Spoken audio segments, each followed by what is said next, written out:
कहते हैं कि 460 करोड़ वर्ष पहले प्रचंड धूल के बवंडर से हमारे सौर जगत का जन्म हुआ। धीरे धीरे पृथ्वी शीतल होने लगी, बहुत सारे गैस बाहर निकलने लगे और पृथ्वी के चारों ओर वायुमंडल के रूप में छा गए। इन गैसों ने बिजली की कड़क और बादलों की गरज से मिलकर एमाइनो एसिड का निर्माण किया। प्राय 350 करोड़ वर्ष पहले प्रथम एक कोशिकीय जीव की रचना हुई।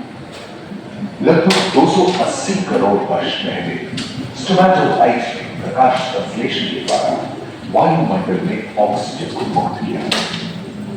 वायुमंडल में ऑक्सीजन के स्तर में निरंतर वृद्धि से 120 करोड़ वर्ष पहले एक से अधिक न्यूक्लियस वाले बहुकोशिकीय जीव का जन्म हुआ। इस क्रमिक विकास से ही ब्लैक जेलीफिश, स्टारफिश, नॉटिलॉइड से सागर पाया। सागर के किनारे वाले अंचल में पौधे लहराने लगे। बहुत तेजी से विभिन्न प्रजातियों की कई मछलियां विकसित हुई। यहाँ जो विशाल मछली दिख रही है उसका नाम है डार्वियोस्टस।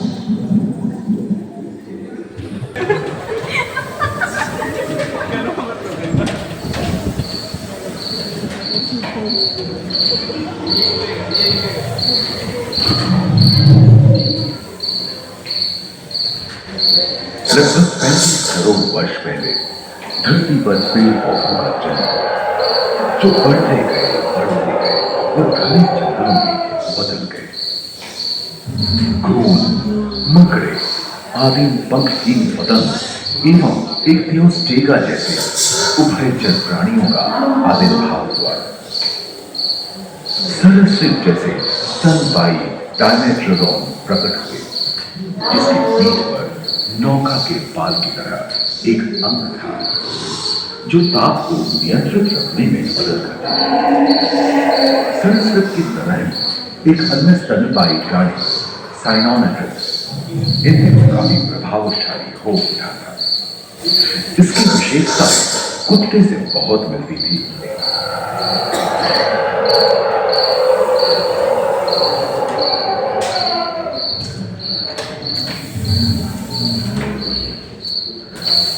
प्राय 1 मीटर तक पंख फैलाने में सक्षम दानव जैसा ड्रैगन फ्लाई, साथ ही गिल चिट्टे, बीटल एवं धरती में पाए जाने वाले अधिकांश कोयले ही कार्बोनिफेरस युग के मृत पौधे से उत्पन्न हुए थे, जो कि धरती के अंदर दब गए थे। उन दिनों पृथ्वी के एक तिहाई हिस्से में एकमात्र महादेश था जिसे पैंजिया कहा जाता था। जलवायु गर्म रहती थी। भूभाग पर प्रागैतिहासिक सरीसृपों का ही शासन था, जिन्होंने शुष्क जलवायु के साथ खुद को ढाल दिया था।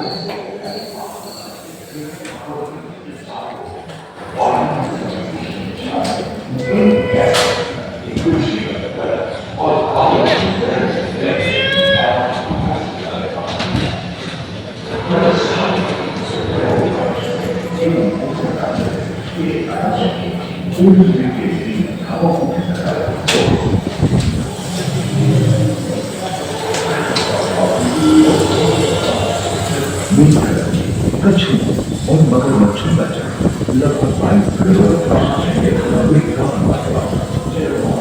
प्रथम स्तनपायी जीव मेगालोस्ट्रोडा चूहे जैसे आकार प्राचीन सरीसृप और उनकी जगह डायनासोर 20 करोड़ वर्ष डायनासोर विभिन्न आकार एवं और धरती के एवं जलवायु के अनुकूल खुद को ढाल दिया था। इनमें से कुछ तो हिरण की तरह हल्के फुल्के थे और कुछ 15 पूर्ण वयस्क हाथियों जितने भारी थे।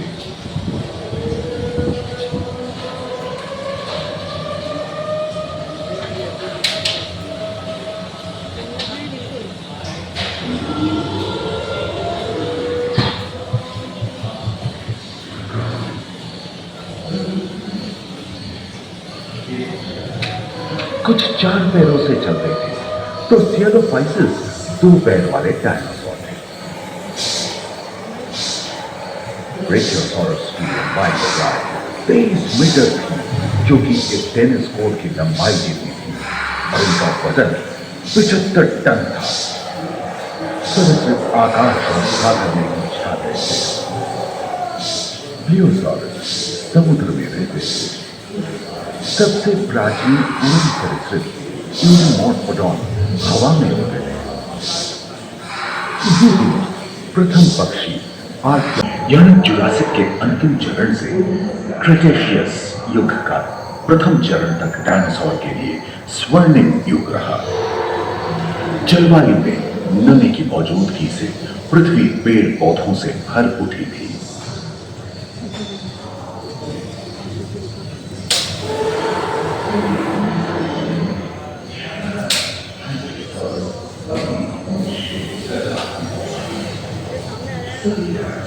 पैंजिया महादेश खंडित होने के कारण भारत एशिया की ओर खिसकने लगा था। महादेश प्लेटों में हलचल होने से इसके फलस्वरूप आए भूकंप से विभिन्न भौगोलिक आकार एवं आकृतियां निर्मित हुई। स्पेनोसॉरस की पीठ पर नौका के पार की तरह एक अंग हुआ करता था, जिससे वो अपने शरीर के ताप को नियंत्रित करता था। एवं ओविराप्टर जैसे छोटे डायनासोर तो ओलंपिक के 20 धावकों की तरह दौड़ सकते थे। और ओलिथोसॉरस के सिर पर कलगी होती थी। करीबन 5 मीटर लंबे पंख वाले टेरोनोडॉन उड़ने एवं फिसलने में माहिर। सुनने में विचित्र लगे, पर अधिकांश डायनासोर जैसे कि ट्राइसेराटोप्स और एंकिलोसॉरस शाकाहारी, लोरेसिया और भूतवारा के 2 भूखंड महादेश में रूपांतरित हुए एवं समुद्री गर्भ के कठोर आवरण से रॉकीज एवं अन्य पर्वत श्रेणियां निर्मित हुई।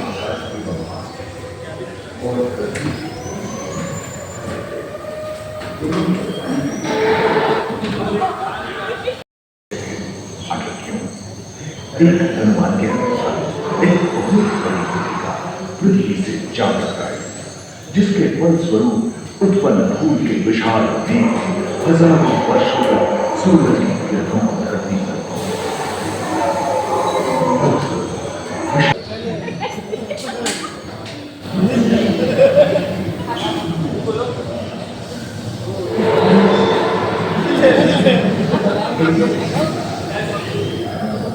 डायनासोर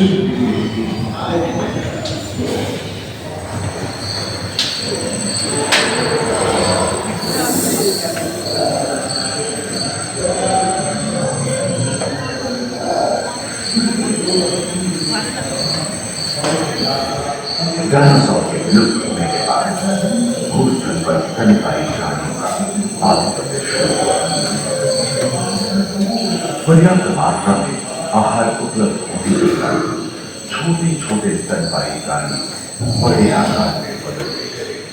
इसी समय बड़े बड़े शाकाहारी एवं मांसाहारी स्तनपायी प्राणी धरती पर नजर आने लगे। विश्व के कई हिस्से जंगल से हरे भरे हो गए।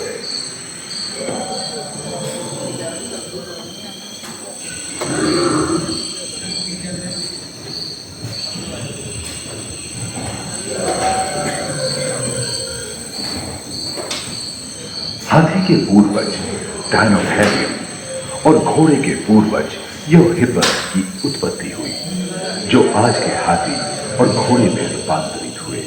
लेमूर, टर्सियर जैसे प्राइमेट भी इसी युग में पैदा हुए। खोखली अस्थियों वाली आज के दिनों की पक्षी इन्हीं दिनों जन्मे थे। डायाट्राइमा जैसे बड़े एवं उड़ने में अक्षम पक्षी उन जगहों में रहते थे जहां मांसाहारी बड़े स्तनपायी प्राणी नहीं मिलते थे। एक एवं बंदरों का जन्म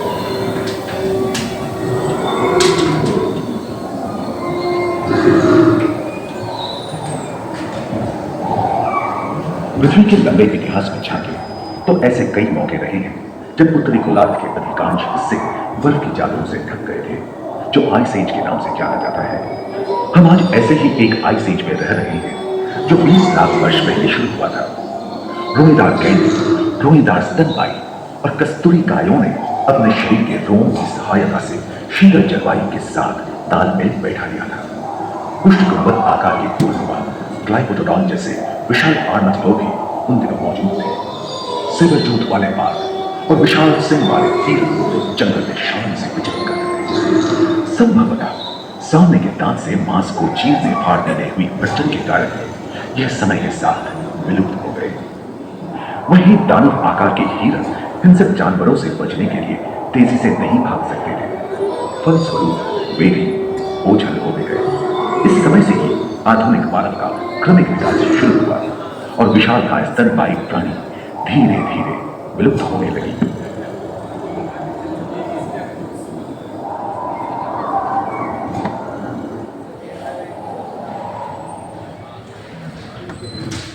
उम्मीद है कि आपको इस सफर में मजा आया होगा, जहां जीवन विकसित होकर लाखों अन्य रूपों में परिवर्तित हुए। दूसरे छोर पर हिंदू रिवोल्यूशन पैनोरमा में मानव की यात्रा और विज्ञान और तकनीक तथा अत्याधुनिक तकनीक की भारतीय विरासत का भी इसी हॉल से पहले छोर पर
नमस्कार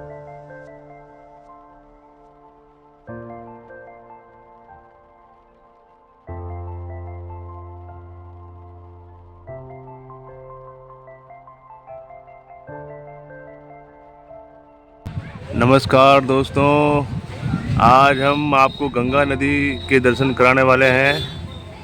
तो आइए दर्शन करते हैं। गंगा नदी के तट पर हम बैठे हैं और यहाँ से आपको गंगा नदी के दर्शन करा रहे हैं। ये देखिए, जहाँ तक नज़र जाती है वहाँ जल ही जल है। माँ गंगा की उपस्थिति है यहाँ।